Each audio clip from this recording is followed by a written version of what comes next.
What's up guys, Cardfight here, and today I'm here with a Shadow Paladin deck profile.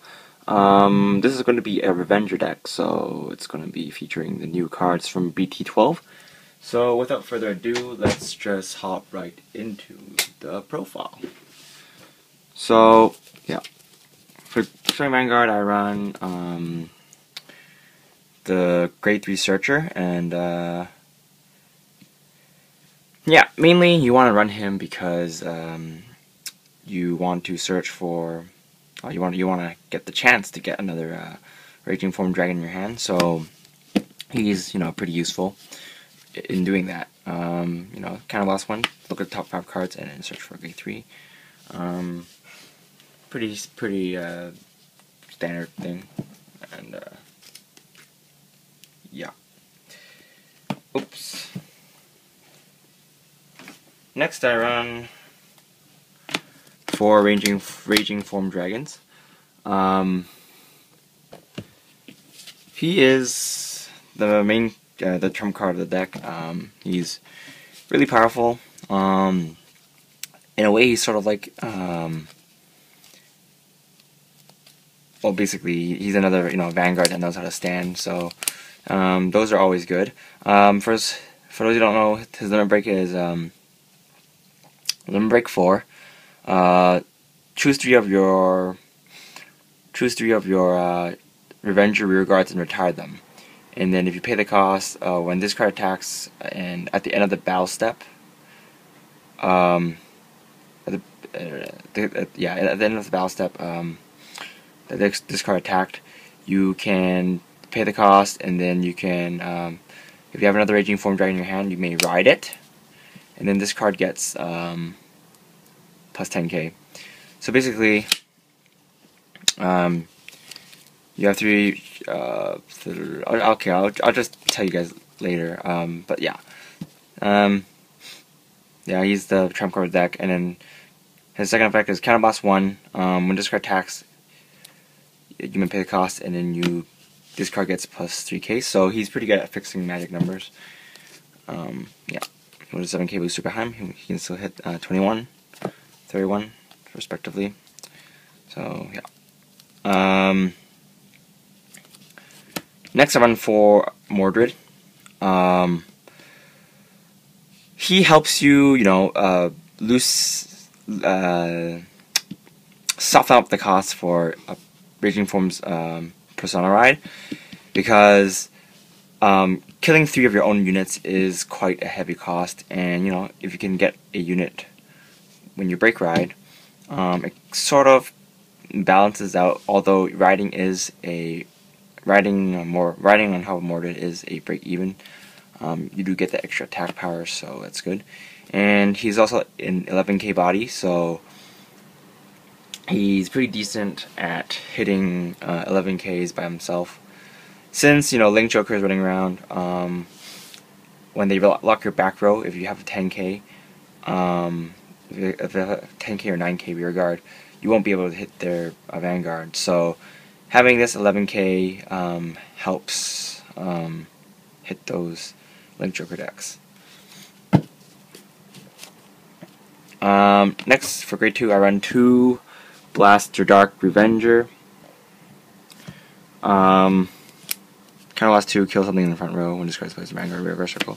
So pretty self-explanatory. I don't really like running him, but I'll run him because Revengers, the great ones, there's a lot of support for Blaster Dark. Well, there's some support for Blaster Dark Revenger, so that's the main reason I'm running 2 of him. You usually want to save up your Counter Blast. You don't want to use it. You usually want to save it for her. She's the superior call for Shadow Paladins. Oops. Her effect is Counter Blast 2. When this card is called in the Vanguard or rear guard circle, you may pay the cost, and then you can call this Shadow Paladin. You may call a Revenge unit from your deck. So, Grade 1 Revenge unit from deck in the same column. So she's like Maka or Macha, except she's a Revenger and she's 9k. It makes more sense for her to be 9k because whatever you call out would be 7k or 6k. Mostly 7k. I don't run any 6ks. But yeah, I feel like this card is much better than the Royal Paladin clone, Sybil, because Sybil only calls out. She's 8k, and then if you call it 7k, you hit for crappy numbers. So I'm glad that they made her 9k. Next, I run for Masquerade, Trophy Attacker, pretty self-explanatory. These are really important now. So yeah, and I run 2 10k attackers. I was running 4 of him, and then no Blaster Darks, but I felt like the Grade 1 lineup was pretty crappy, so running those Blaster Darks kind of made it a little better. So yeah. Next I run 3 of the Blaster Dark support guy. His effect is when this card appears. When Blaster Dark appears in the same column as this card, you can flip. You can flip a damage. You can unflip a damage. I mean. So yeah, you have to have the Blaster Dark has to be called in the same column as this unit in order for his effect to work. So yeah, basically he's just a one-time damage and flip. Well, not really one time, but I run 2, so 2 max. You can have 2 damage max, so that kind of helps because this deck is quite kind of less heavy. So it's good stuff. Next, I run 4 of the 10k attacker, Grade 1 attackers. Yeah, not much else to say about that. Next, I run 3 of the Counterblast 1+1Ks. I run him because Revengers don't have a lot of options to use for Grade 1, and I feel like this card is very good at fixing your magic numbers. So I run 3. I use this effect like once or twice, and it did help me, gain advantage. So it is very, very, very. It's not a bad card. And then I run 4 Perfect Guards because 4 Perfect Guards, the art looks super cool now. He's pretty. He's one of my favorite looking Perfect Guards thus far. So one of them. Yeah. So let's put these cards away for now. So next triggers I run 8 crit, 4 draw, and 4 heal. Pretty self-explanatory. Yeah. So basically, how you play this deck. This deck is very. It requires a lot more thinking than one would think, because one might have thought, because you can make a lot of bad plays with this deck. For example, if you use the effect too early, you can put yourself, you can minus yourself a lot if you use this effect wrong. And it's really nice to play mind games with your opponent using this card, because your opponent doesn't know if you have this card in hand or not, which makes him similar to Dote, because Dote, when your opponent is playing against you, or the end, when your opponent's using the end, or when you're using the end, you can play mind games with your opponent, because your opponent doesn't know if you have the end in your hand or not. So yeah, basically how he uses effect is, for example, we got that there, and then, for example, like that. So, for example, you have a field like this, and then normally you attack with your rear guard first. So your opponent will either guard or no guard. If they guard it, great, they have less cards in their hand now. If they don't guard, also great, because they have an extra damage now, depending on which stage of the game you're in. Normally, they'll probably guard against this, and then if they're at 3 damage, they're just going to take the first attack and then perfect guard the second attack. Which is why this part requires thinking. You have to remember whether your opponent, how many perfect guards your opponent drive checked, or if they draw into it and stuff. And then you have to keep in mind how many cards they have in hand, because after you Persona Ride, you're usually not as well off as you were before. You would limit broke. So after that, you would limit break. You would attack. Maybe you would counterblast because you can hit 20, 21 right now. Or if you Persona broke ride, you'll be swinging for 31. So he's probably going to take the first attack if they don't have a perfect guard. And then if they did take the attack,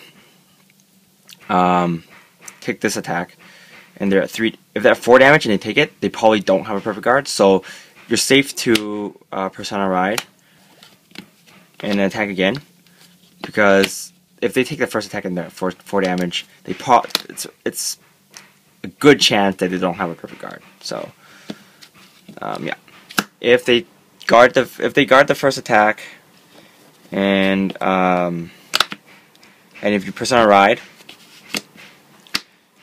Wait. Okay, so you attack with your first, you attack your first column, and then they, you're testing the waters with this attack. If they don't guard it, and they're at 4 damage, either one, they're hoping for a trigger. Second, they have 2 perfect guards in the hand, and they can just guard this.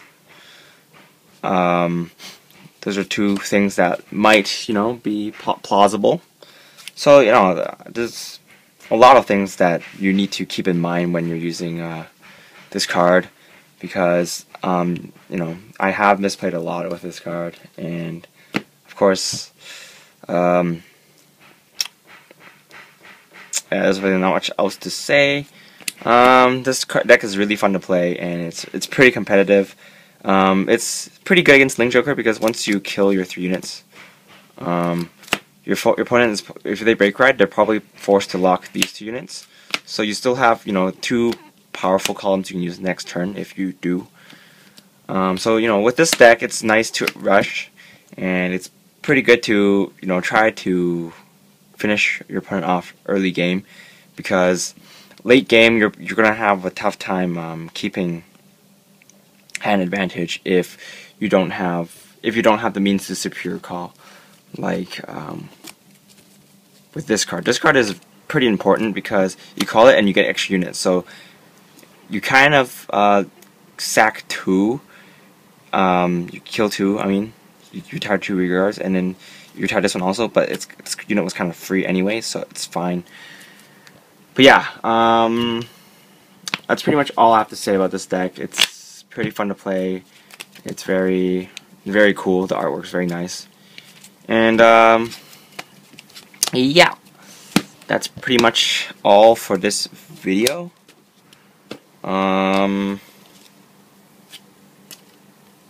Yeah.